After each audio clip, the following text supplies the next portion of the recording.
Pemirsa, kita memasuki kabar nang penambayan. Infrastruktur SD Negeri Pangambangan 10 Jalan Simpang Pangambangan RT 10 Banjarmasin Timur sangat memprihatinkan. Sebagian dinding ruang kelas hanya tertutup papan kayu yang sudah berlubang, sedangkan bagian lantainya pun jabuk. Kada terlihat lawang maupun lelongkang yang ada hanya tertutup menggunakan kawat besi. Sedangkan untuk menuju ke sekolah tersebut, peserta didik harus melalui jalan titian sepanjang 500 meter.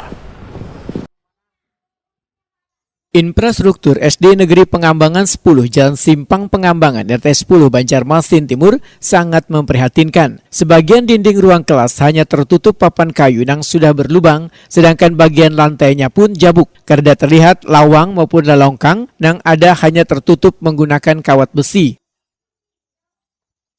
Sedangkan untuk menuju ke sekolah tersebut, peserta didik harus melalui jalan titian sepanjang 500 meter. Bila Banyu Pasang, sebagian dari peserta didik memilih kada turun ke sekolah, lantaran akses menuju ke sekolah sangatlah sulit. Wayah Banyu Pasang, sekolah yang berada di pinggiran Sungai Martapura ini, calap hingga terkadang dimasuki hewan liar. Kepala SD Negeri Pangambangan 10 Banjarmasin Nur Alina, Takuni Prima TV tengah hari Kamis 17 Juli 2025 memadahkan ada 3 ruang kelas yang digunakan untuk peserta didik kelas 4, 5, dan 6 dengan kondisi yang sudah rusak parah.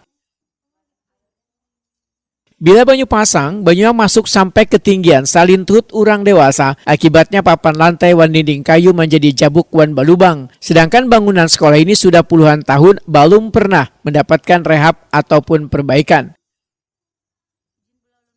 Nur Alina memedahkan, ruang perpustakaan yang menjadi wadah gagasan peserta didik membaca buku pun terpaksa karena digunakan lantaran lantainya mulai jabukan hingga banyak buku-buku yang rusak akibat kena rembesan banyu hujan.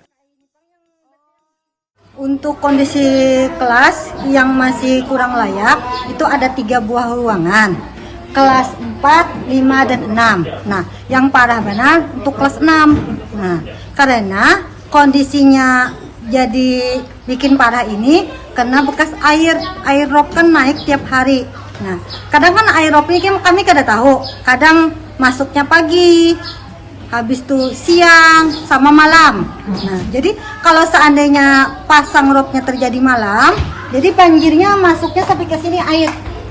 Ini air sampai di papan ini. Jadi kan anak tiap pagi ngepel.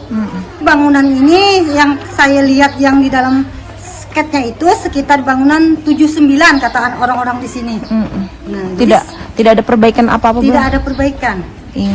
Kalau yang di sebelah ini yang kelas 1, 2, dan 3 ini dulu ada perbaikan karena kena puting beliung kemarin.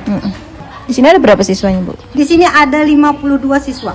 Kalau kelas 1 tahun ini dapat berapa? Kelas 1 tahun ini dapat 11 orang. Harapan kalian, Bu, untuk pemerintah apa sih? Harapannya saya untuk pemerintah minta tolong, minta perbaiki sarana dan prasarana. Karena dengan kondisi yang kelas yang gini, nah kan mungkin orang tua kan sangat keberatan menyekolahkan anaknya. Takutnya kalau terjadi apa-apa. Nur Alina berharap walaupun sekolah hanya memiliki sebanyak 52 peserta didik dengan kondisi ruang kelas yang sudah kada layak, namun mereka tetap semangat untuk menempuh pendidikan.